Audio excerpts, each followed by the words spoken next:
Assalamualaikum. Magluluto naman tayo ng beef steak. So marinate lang natin ang meat sa salt, pepper, baking soda, soy sauce, sweet soy sauce.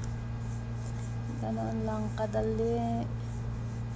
Depende na sa inyo kung gusto nyo mag-add ng kahit anong seasoning na gusto nyong i-add.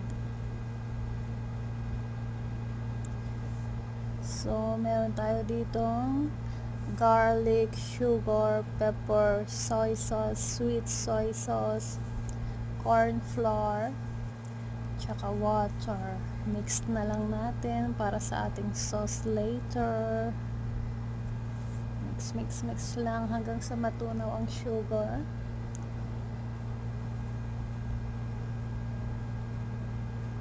Nag-add lang ako ng konti pang toyo. So, i-stir fry lang natin ang beef. So, dapat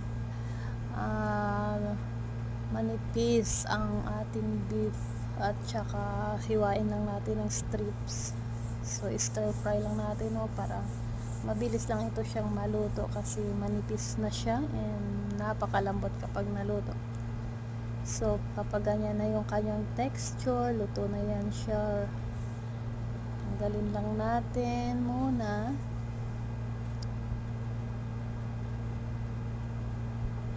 Tapos, depende sa inyo kung gusto nyo mag-add ng oil, butter.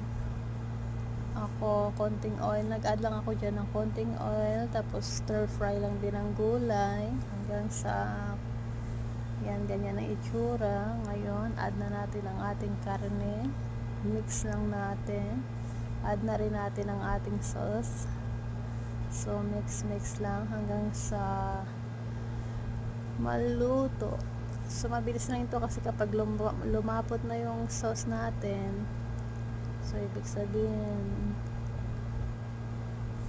katulad yan, luto na yan siya.